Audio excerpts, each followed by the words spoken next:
નમસ્કાર વિદ્યાર્થી મિત્રો, હું જસુભાઈ પટેલ ઉમા એજ્યુકેશનમાં આપ સર્વેનું હાર્દિક સ્વાગત કરું છું। વિદ્યાર્થી મિત્રો, આપે માધ્યમિક શિક્ષણ પૂરું કર્યું એ બદલ આપણને ખૂબ અભિનંદન, અને ઉચ્ચતર માધ્યમિકમાં આપે પ્રવેશ મેળવ્યો તો એમાં સફળતા બદલ આપ સફળતા મેળવો એ બદલ ખૂબ શુભેચ્છાઓ। વિદ્યાર્થી મિત્રો, ધોરણ 11 અને 12 મનોવિજ્ઞાન વિષય એ આપણા માટે વિષય નવો છે। જોકે આપણે એનું નામ સાંભળ્યું હશે, પણ ખરેખર મનોવિજ્ઞાન વિષય એ ખરેખર શું છે એ વિશે હું તમને વિસ્તૃત સમજ આપીશ, અને પદ્ધતિસર એના તમામ પ્રશ્નો એનું હું વિસ્તૃત વર્ણન કરીશ। મનોવિજ્ઞાન વિષય એ વિદ્યાર્થી મિત્રો બહુ ઉપયોગી વિષય છે। તમારી શૈક્ષણિક કારકિર્દીમાં તો ખરો જ, પણ આપણા જીવનમાં પણ આ વિષય એ ખરેખર ખૂબ જીવન ઉપયોગી વિષય તરીકે આપણે જોઈએ છીએ।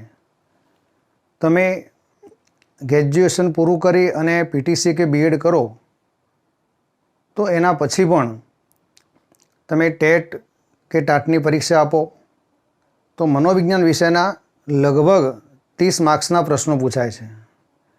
તમે શિક્ષક તરીકેના અનુભવ પછી તમે ટાટ એ પરીક્ષા આપવા માગતા હોય તો પણ મનોવિજ્ઞાન વિષયના પ્રશ્નો પૂછાય।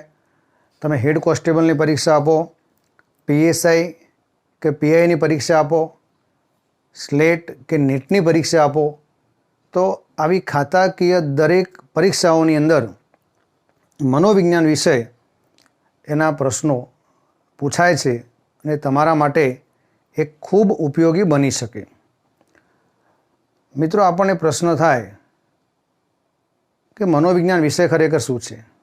તો પહેલાં શરૂઆત કરીએ કે ધોરણ 11ની અંદર મનોવિજ્ઞાનના કુલ 10 પ્રકરણ આપેલા છે। આપણે શરૂઆત કરીએ તો પ્રકરણ 1, અને એમાં મનોવિજ્ઞાન એક વિજ્ઞાન। મિત્રો, આપણા જીવનમાં પણ કોઈ સમસ્યા આવે તો નિરાશાવાદી નહીં બનવું, અથવા પોઝિટિવ વિચારો અપનાવવા, જીવનની કોઈ સમસ્યા હોય તો કઈ રીતે હલ કરવી, એના માટે પણ આ વિષય એ ખૂબ ઉપયોગી છે।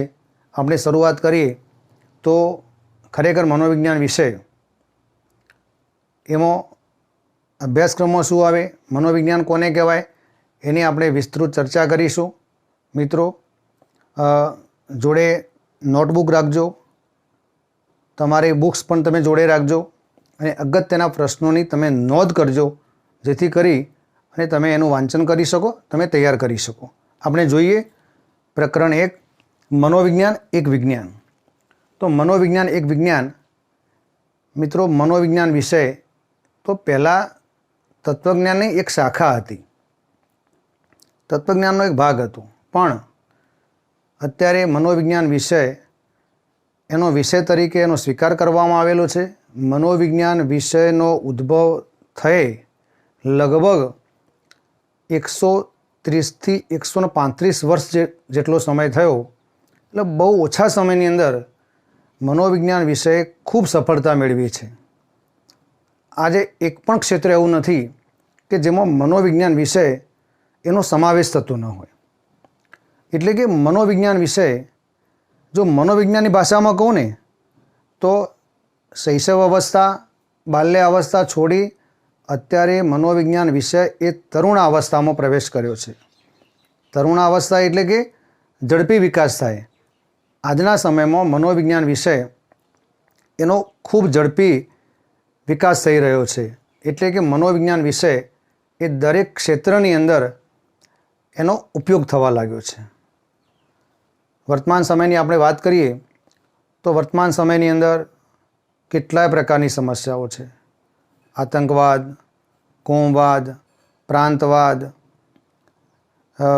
કોઈ મહામારી, યુદ્ધ, ઝઘડા, અશાંતિ, તો એટલા બધા પ્રશ્નો, એટલી બધી સમસ્યાઓ, અને એ સમસ્યાઓમાંથી માનવ જાતને જો કોઈ ઉગારી શકે, આ સમસ્યાઓ દૂર કરી શકે એવા વિજ્ઞાનની જરૂર પડી, એવા વિજ્ઞાન તરીકે મનોવિજ્ઞાન વિષય, એમાં એવી આશા બંધાઈ કે મનોવિજ્ઞાન વિષય એ આ બધી સમસ્યાઓમાંથી લોકોને ઉગારી શકે એવા પ્રકારનો વિષય છે. 20મી સદીની અંદર, આમ તો 20મી સદી એ ચિંતાનો યુગ કહેવાય અને 21મી સદી એ મનોભારના યુગ તરીકે એનો સમાવેશ કરેલો છે. 20મી સદીમાં ઉદ્યોગોમાં ક્રાંતિ થઈ અને ઉદ્યોગોમાં જેવી ક્રાંતિ થઈ એટલે શહેરીકરણને વેગ મળ્યો. લોકો ગામડું છોડી અને શહેરમાં જવા લાગ્યા. યાંત્રિકરણને વેગ મળ્યો અને એની સાથે જ લગભગ 20મી સદી જ્યારે પૂરી થવાની તૈયારી હતી, એટલે કે 1991ની અંદર 1991માં ઉદ્યોગોમાં સુધારા થયા. ઉદારીકરણ, ખાનગીકરણ અને વૈશ્વિકીકરણ, અને એને લઈ અને બેકારીમાં વધારો થયો, અશાંતિ ઊભી થઈ, લોકોના મનોભાર એટલે કે ટેન્શનમાં વધારો થયો. તો ઘણા બધા પ્રકારના પ્રશ્નો ઊભા થયા, વિવાદો ઊભા થયા, ઉદ્યોગોમાં ઝઘડાઓનું પ્રમાણ વધવા લાગ્યું. તો મિત્રો, આ બધી સમસ્યાઓમાંથી જો લોકોને ઉગારવા હોય તો એ મનોવિજ્ઞાન વિષય એ આ સમસ્યાઓમાંથી લોકોને ઉગારી શકે એવા પ્રકારના વિષય તરીકે એ ઉભરી આવ્યો. એટલે કે એ વિષયની અંદર એવા પ્રકારની વિષય વસ્તુ હતી, એવા પ્રકારની પદ્ધતિ હતી કે અશાંતિ દૂર કરી શકે, લોકોનો મનોભાર, ટેન્શનને દૂર કરી શકે. મિત્રો, આપણે જોઈએ છીએ કે ઘણી બધી મિલકત હોય, ઘણી બધી સંપત્તિ હોય, પણ આનંદનો અભાવ હોય. લોકો સમૂહમાં રહેતા હોય છતાં પણ એકલતા અનુભવતા હોય. આત્મહત્યાઓનું પ્રમાણ વધવા લાગ્યું છે. લોકો ટેન્શનમાં સતત જીવન જીવી રહ્યા છે. તો આ બધી સમસ્યાઓ દૂર કરવા માટે મનોવિજ્ઞાન વિષય એ સક્ષમ વિષય છે એવું સાબિત થયું અને એનો અભ્યાસ એ જરૂરી બન્યો અને દરેક ક્ષેત્રની અંદર મનોવિજ્ઞાન વિષયે પ્રવેશ કર્યો. હવે આપણને પ્રશ્ન થાય કે ખરેખર મનોવિજ્ઞાન વિષય એ શું છે, એની વ્યાખ્યા શું, એનું વિષય વસ્તુ શું છે. તો આપણે જોઈએ તો પહેલાં મનોવિજ્ઞાન એનો અર્થ. મિત્રો, એક આવો પ્રશ્ન પૂછાય કે મનોવિજ્ઞાનનો અર્થ સમજાવો. તો મનોવિજ્ઞાનનો અર્થ સમજાવો આવો પ્રશ્ન પૂછાય. આ પ્રશ્ન પરીક્ષા માટે આઈએમપી એટલે આપે નોટબુકમાં નોંધ કરવાનો. મનોવિજ્ઞાનનો અર્થ સમજાવો. તો મિત્રો, મનોવિજ્ઞાનને અંગ્રેજીમાં સાયકોલોજી કહેવામાં આવે છે અને સાયકોલોજી શબ્દ એ ગ્રીક ભાષાનો બનેલો શબ્દ છે. ગ્રીક ભાષાના સાયકી અને લોગોસ આ બે શબ્દોના જોડાણથી બનેલો છે. સાયકી એટલે આત્મા, લોગસ એટલે વિજ્ઞાન, એટલે કે આત્માનું વિજ્ઞાન. હું વિગતે તમને સમજાવું. મનોવિજ્ઞાન એને અંગ્રેજીમાં સાયકોલોજી કહે છે.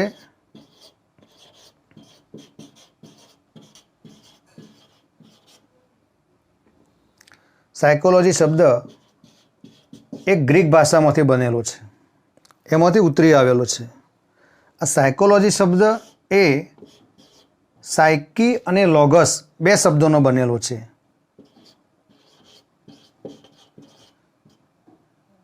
અને લોગોસ, મિત્રો, સાયકી અને લોગોસ આ બે શબ્દોનો સાયકોલોજી શબ્દ બનેલો છે. સાયકી એટલે આત્મા અને લોગોસ એટલે વિજ્ઞાન.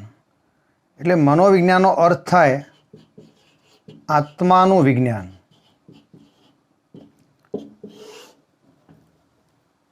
આત્માનું વિજ્ઞાન એટલે મનોવિજ્ઞાન. મિત્રો, જ્યારે શરૂઆત હતી ત્યારે આત્માનું વિજ્ઞાન એ વ્યાખ્યાનો સ્વીકાર થયો હતો, પણ સમયની સાથે બદલાવ આવ્યો અને આત્મા એની જગ્યાએ મન શબ્દ આવ્યો કે મનોવિજ્ઞાન એટલે મનનું વિજ્ઞાન. પણ મનનું કોઈ ચોક્કસ સ્થાન નથી હોતું, કોઈ એનું સ્વરૂપ નથી હોતું. વ્યાખ્યા બદલાઈ અને મનોવિજ્ઞાન એ ચેતનાનું વિજ્ઞાન એટલે કે ચેતના શબ્દ આવ્યો અને એના પછી ચેતનાની જગ્યાએ વર્તન શબ્દ આવ્યો એટલે કે મનોવિજ્ઞાન એ વર્તનનું વિજ્ઞાન. આજની સ્વીકાર્ય વ્યાખ્યા મનોવિજ્ઞાન એ વર્તનનું વિજ્ઞાન છે. મિત્રો, પ્રશ્ન પૂછાય કે મનોવિજ્ઞાન શબ્દ એટલે કે સાયકોલોજી શબ્દ એ કઈ ભાષામાંથી બનેલો છે? તો ગ્રીક ભાષામાંથી. પ્રશ્ન નોંધી લેજો. મનોવિજ્ઞાન એનો અર્થ સમજાવો તો મનોવિજ્ઞાનને અંગ્રેજીમાં સાયકોલોજી તરીકે ઓળખવામાં આવે છે. સાયકોલોજી શબ્દ એ ગ્રીક ભાષામાંથી બનેલો છે. સાયકોલોજી શબ્દ એ સાયકી અને લોગસ એ બે શબ્દોના જોડાણથી બનેલો છે. સાયકી એટલે આત્મા, લોગોસ એટલે વિજ્ઞાન એટલે કે આત્માનું વિજ્ઞાન. મિત્રો, એની આગળ આત્મા શબ્દ એની જગ્યાએ મન શબ્દ આવ્યો, મન એની જગ્યાએ ચેતના શબ્દ આવ્યો અને ચેતનાની જગ્યાએ વર્તનનું વિજ્ઞાન. એટલે આજની વ્યાખ્યા મનોવિજ્ઞાન એ માનવી અને પ્રાણીના વર્તનનો અભ્યાસ કરતું વિજ્ઞાન છે. એક પ્રશ્ન એવો પૂછાય કે મનોવિજ્ઞાનની વિષય વસ્તુ કઈ? તો મનોવિજ્ઞાનની વિષય વસ્તુ વર્તન. એક માર્ક્સમાં પ્રશ્ન ખૂબ અગત્યનો. મનોવિજ્ઞાનની વિષય વસ્તુ કઈ? તો મનોવિજ્ઞાનની વિષય વસ્તુ એટલે વર્તન. તો આ એનો અર્થ એ આપણે બરાબર સમજી લીધો હશે કે મનોવિજ્ઞાન એનો શબ્દાર્થ સમજાવો તો આ મનોવિજ્ઞાનનો શબ્દાર્થ છે. હવે આપણે આગળ જોઈએ તો મનોવિજ્ઞાન એની કેટલીક વિવિધ વ્યાખ્યાઓ. તો વ્યાખ્યાઓ આપણે જોઈએ કે મનોવિજ્ઞાન એના સંદર્ભની અંદર જુદા જુદા મનોવૈજ્ઞાનિકોએ વ્યાખ્યાઓ આપેલી છે. આપણે વ્યાખ્યાઓનો અભ્યાસ કરીશું. તો મનોવૈજ્ઞાનિક સીટી મોર્ગન. તો સીટી મોર્ગને એક વ્યાખ્યા આપેલી છે કે મનોવિજ્ઞાન એ માનવી અને પ્રાણીના વર્તનનો અભ્યાસ કરતું વિજ્ઞાન છે. આ વ્યાખ્યા સીટી મોર્ગને આપેલી છે. મનોવિજ્ઞાન માનવી અને પ્રાણીના વર્તનનું વિજ્ઞાન. પ્રશ્ન પૂછાય. જો મિત્રો પ્રશ્ન એવો પૂછાય કે મનોવિજ્ઞાન એટલે શું? તમે કોઈ પણ વ્યાખ્યા લખો તો ચાલશે, પણ વિકલ્પની અંદર અથવા એક માર્ક્સમાં પ્રશ્ન પૂછાય કે સીટી મોર્ગનના મતે મનોવિજ્ઞાન કોને કહેવાય? તો મનોવિજ્ઞાન એ માનવી અને પ્રાણીના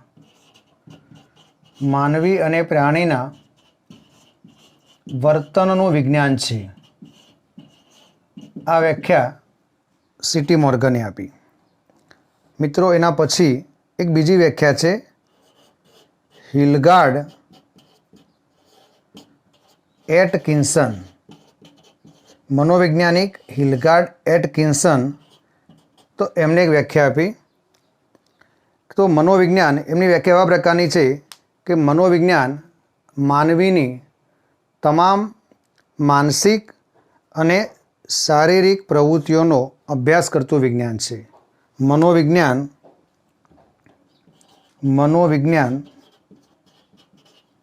માનવીની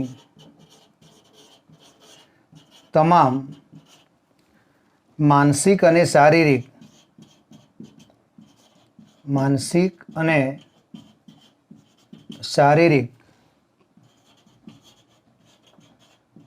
પ્રવૃત્તિઓનો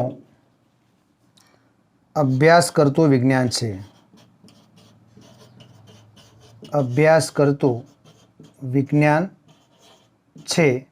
આ વ્યાખ્યા હિલગાર્ડ એટકિન્સને આપી. મનોવિજ્ઞાન માનવીની તમામ માનસિક અને શારીરિક પ્રવૃત્તિઓનો અભ્યાસ કરતું વિજ્ઞાન છે. મિત્રો, એના પછી એચ.ઇ. ગેરેટે વ્યાખ્યા આપી. એચ.ઇ. ગેરેટ. તો એચ.ઇ. ગેરેટે વ્યાખ્યા આપી કે મનોવિજ્ઞાન વાતાવરણના સંદર્ભમાં માનવી અને માનવેતર પ્રાણીઓ દ્વારા વ્યક્ત થતા વર્તનનો અભ્યાસ કરતું વિજ્ઞાન છે. મનોવિજ્ઞાન વાતાવરણના સંદર્ભમાં માનવી અને માનવેતર પ્રાણીઓ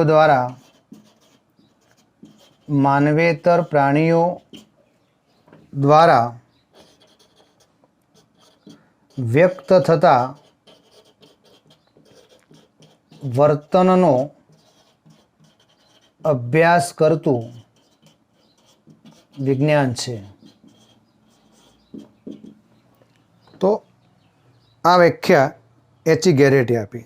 તો મિત્રો, આ 3 વ્યાખ્યાઓ સી.ટી. મોર્ગનની વ્યાખ્યા, મનોવિજ્ઞાન માનવી અને પ્રાણીના વર્તનનું વિજ્ઞાન, હિલગાર્ડ એટકિન્સન મનોવિજ્ઞાન માનવીની તમામ માનસિક અને શારીરિક પ્રવૃત્તિઓનો અભ્યાસ કરતું વિજ્ઞાન, અને એચ.ઇ. ગેરેટે વ્યાખ્યા આપી કે મનોવિજ્ઞાન વાતાવરણના સંદર્ભમાં માનવી અને માનવેતર પ્રાણીઓ દ્વારા વ્યક્ત થતા વર્તનનો અભ્યાસ કરતું વિજ્ઞાન છે. મિત્રો, તમને મેં પહેલાં કહ્યું કે મનોવિજ્ઞાન એટલે શું, કોઈ પણ વ્યાખ્યા ચાલશે, પણ પ્રોપર વિકલ્પની અંદર વ્યાખ્યા લખેલી હોય અને કોના મતે, તો તમારે જે તે નામ સાચું લખવું પડશે. અને કોઈ પણ પ્રોપર નામથી વ્યાખ્યા પૂછાય તો તમારે તે જ વ્યાખ્યા લખવી. આ 3 વ્યાખ્યા સિવાય એક સર્વસામાન્ય વ્યાખ્યા મનોવિજ્ઞાનની આપેલી છે કે મનોવિજ્ઞાનની સર્વસામાન્ય વ્યાખ્યા કઈ. તો મિત્રો, મનોવિજ્ઞાનની સર્વસામાન્ય વ્યાખ્યા, તો મનોવિજ્ઞાન એ જુદા જુદા સંદર્ભમાં માનસિક પ્રક્રિયાઓ, અનુભવો અને વર્તનનો અભ્યાસ કરતું વિજ્ઞાન છે. એની સર્વસ્વીકાર્ય વ્યાખ્યા છે કે અહીંયા લખું છું, મનોવિજ્ઞાન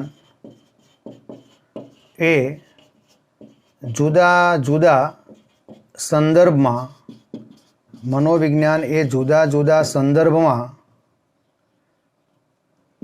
માનસિક પ્રક્રિયાઓ,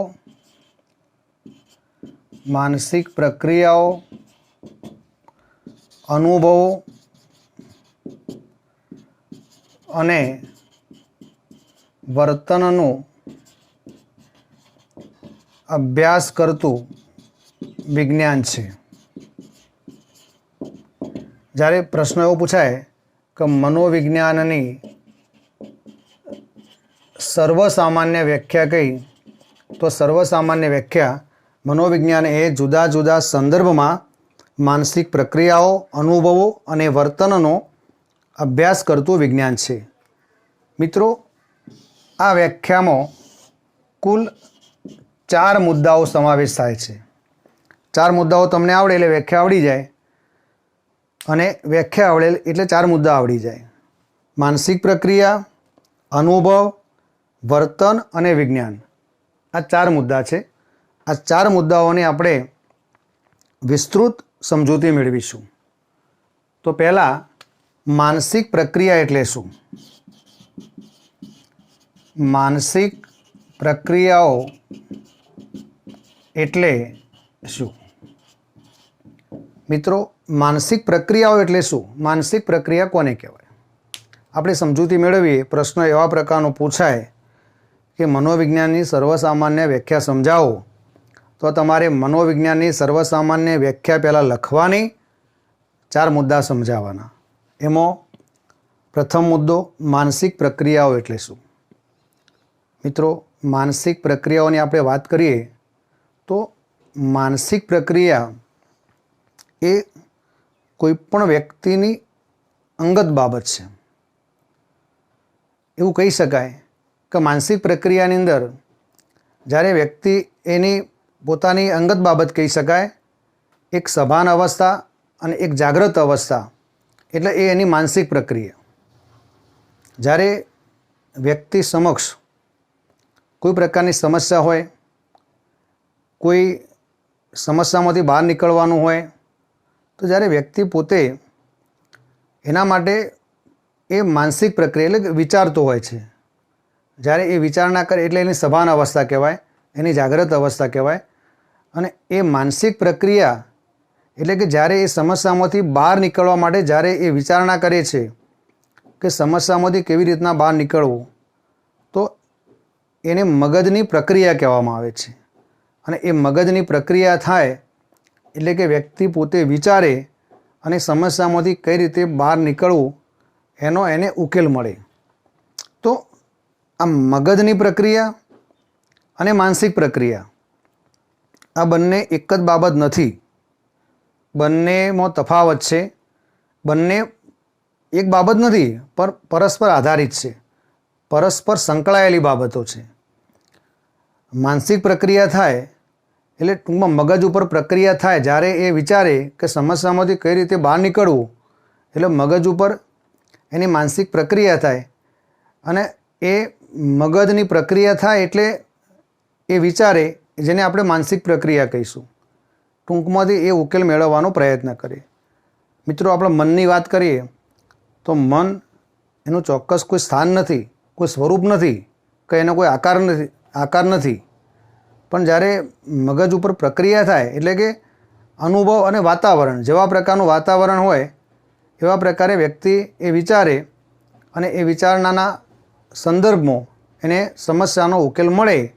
એટલે આપણે એવું કહીએ કે મનોવિજ્ઞાન એ આ માનસિક પ્રક્રિયાઓનો અભ્યાસ કરે છે કે ભાઈ કોઈ પણ સમસ્યામાંથી કઈ રીતે બહાર નીકળવું, અથવા કોઈ પણ વ્યક્તિનું વર્તન હોય તો એની માનસિક પ્રક્રિયા કેવી હશે એનો અભ્યાસ કરીએ છીએ. બીજી બાબત છે, વ્યાખ્યામાં આપણે જોયું એ પ્રમાણે કે અનુભવ એટલે શું. અનુભવ એટલે શું? તો મિત્રો, અનુભવ એ કોઈ પણ વ્યક્તિને જ્યારે અનુભવ થયો હોય એ વ્યક્તિ જ્યાં સુધી વર્ણન ન કરે, જ્યાં સુધી બીજાને કહે નહીં, ત્યાં સુધી એનો અનુભવ કેવો હતો એ જાણી ના શકાય. એટલે કે એની પોતાની બાબત છે અને દરેકના અનુભવ અલગ અલગ પ્રકારનો થતો હોય.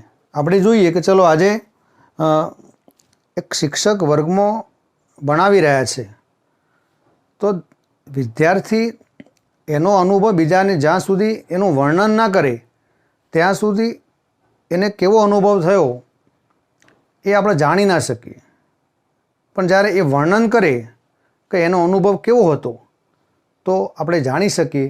એટલે મનોવિજ્ઞાન એ અનુભવનો પણ અભ્યાસ કરે છે. ફક્ત મેં તમને શિક્ષક અને વિદ્યાર્થીની વાત કરી, પણ એ સિવાય તમે જુઓ કે કોઈને સ્વપ્ન અવસ્થા, તો સ્વપ્ન એને કેવા પ્રકારનું આવ્યું, નિંદ્રા, ધ્યાન, તો એનો અનુભવ એને કેવો હતો. તો એ વ્યક્તિ જ્યારે એનું વર્ણન કરે તો જ બીજા વ્યક્તિ એને ખબર પડે કે એનો અનુભવ કેવો છે. અને મનોવિજ્ઞાન એ વ્યક્તિના અનુભવનો અભ્યાસ કરે છે. 3 નંબર, વર્તન એટલે શું? વર્તન એટલે શું? વ્યાખ્યામાં આ બધા મુદ્દા, 4 મુદ્દાઓ આપેલા છે. વર્તનની આપણે વાત કરીએ તો આપણે કોઈ પણ પ્રતિક્રિયા કરીએ, કોઈ પણ પ્રતિભાવ આપીએ તો એને વર્તન કહેવાય. એટલે વર્તનને ઉદ્દીપક પ્રતિક્રિયા ઉપર આધારિત એને આપણે વર્તન કહીશું. મિત્રો, ઉદ્દીપક પ્રતિક્રિયા ઉપર આધારિત તો આપણે એને વર્તન કહીએ છીએ. ઉદ્દીપક અને પ્રતિક્રિયા 2 શબ્દો તમારા માટે ખૂબ અગત્યના અને નવા શબ્દો છે. તમે એની વ્યાખ્યાઓ નોંધી લેજો. ઉદ્દીપક કોને કહેવાય અને પ્રતિક્રિયા કોને કહેવાય? તો ઉદ્દીપક એટલે પ્રતિક્રિયાને ઉત્તેજે તેને ઉદ્દીપક કહેવાય. અને પ્રતિક્રિયા એટલે કે વ્યક્તિનું નિરીક્ષણ કરી શકાય તેવી શાબ્દિક કે બિનશાબ્દિક પ્રવૃત્તિ એટલે પ્રતિક્રિયા. ફરીવાર બોલું છું, ઉદ્દીપક એટલે પ્રતિક્રિયાને ઉત્તેજે તે ઉદ્દીપક, અને પ્રતિક્રિયા એટલે કે માનવીનું નિરીક્ષણ થઈ શકે તેવી શાબ્દિક કે બિનશાબ્દિક પ્રવૃત્તિ એટલે પ્રતિક્રિયા. વિદ્યાર્થી મિત્રો, વર્તન એ ઉદ્દીપક પ્રતિક્રિયા આધારિત તરીકે ઓળખવામાં આવે છે. આપણે જોઈએ કે દાખલા તરીકે શિક્ષક વર્ગમાં પ્રવેશ કરે તો વિદ્યાર્થીઓ બધા આડાવડી બેઠા હોય, ગમે તેમ બેઠા હોય, પણ શિક્ષક પ્રવેશ કરે એટલે બધા વિદ્યાર્થીઓ સરખા બેસી જાય, ઊભા થઈ નમસ્કાર કરે. તો શિક્ષક એ ઉદ્દીપક અને વિદ્યાર્થીઓને જે વર્તન કર્યું એને પ્રતિક્રિયા કહેવાય. તો મિત્રો, આવું વર્તન એ ટૂંકા ગાળાનું હોઈ શકે, લાંબા ગાળાનું હોઈ શકે, બાહ્ય પણ હોઈ શકે, આંતરિક પણ હોઈ શકે. ઘણા વર્તન એવા હોય કે આપણે જોઈ શકીએ.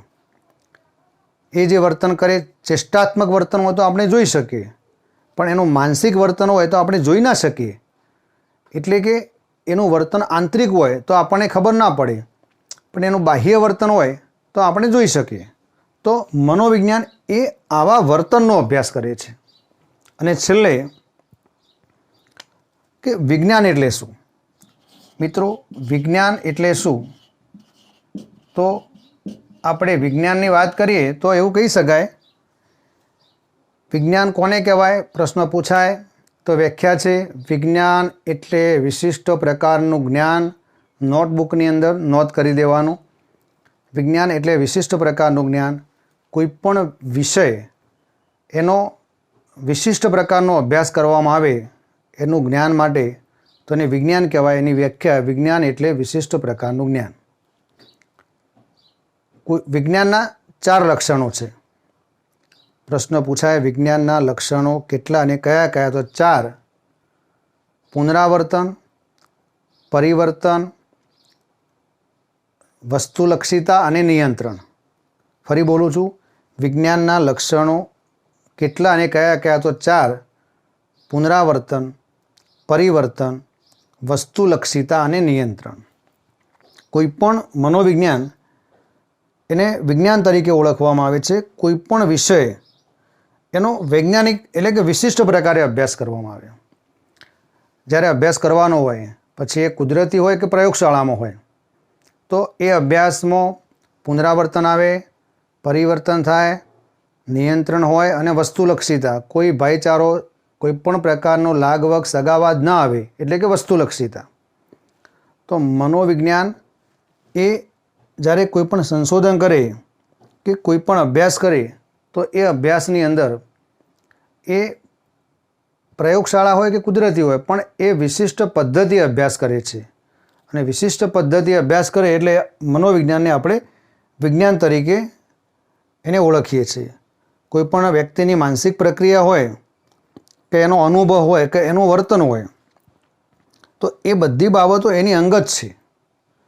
પણ એનો અભ્યાસ જો વૈજ્ઞાનિક પદ્ધતિએ કરવામાં આવે તો ખરેખર એની માનસિક પ્રક્રિયા કેવા પ્રકારની હતી, એનો અનુભવ કેવા પ્રકારનો હતો, એનું વર્તન કેવા પ્રકારનું હતું, એ જાણી શકાય. એટલે મનોવિજ્ઞાન એને વિજ્ઞાન તરીકે ઓળખવામાં આવે છે. તો મિત્રો, આપણે આજે જે પ્રશ્નની ચર્ચા કરી એ પ્રશ્નની અંદર મનોવિજ્ઞાનનો અર્થ પ્રશ્ન પૂછાય. મનોવિજ્ઞાન શબ્દ કઈ ભાષામાંથી ઉતરી આવ્યો છે? તો ગ્રીક ભાષામાંથી. એની 3 વ્યાખ્યાઓ, સર્વસામાન્ય 4 નંબરની વ્યાખ્યા પૂછાય, સર્વસામાન્ય વ્યાખ્યાની સમજૂતી પૂછાય.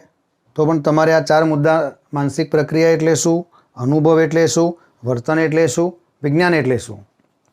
એ સિવાય ઉદ્દીપક અને પ્રતિક્રિયા કોને કહેવાય તો એ વ્યાખ્યા પણ તમારે નોંધી લેવાની. વિજ્ઞાનના લક્ષણો, પુનરાવર્તન, પરિવર્તન, નિયંત્રણ અને વસ્તુલક્ષિતા એ પણ તમારે નોંધી લેવાના. મનોવિજ્ઞાન એની વિષયવસ્તુ કઈ? તો મનોવિજ્ઞાનની વિષયવસ્તુ છે વર્તન. અને મનોવિજ્ઞાન વર્તનનો અભ્યાસ શાના સંદર્ભમાં કરે છે?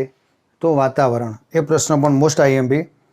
મનોવિજ્ઞાનની વિષયવસ્તુ કઈ? તો વર્તન. મનોવિજ્ઞાન વર્તનનો અભ્યાસ શાના સંદર્ભમાં કરે છે?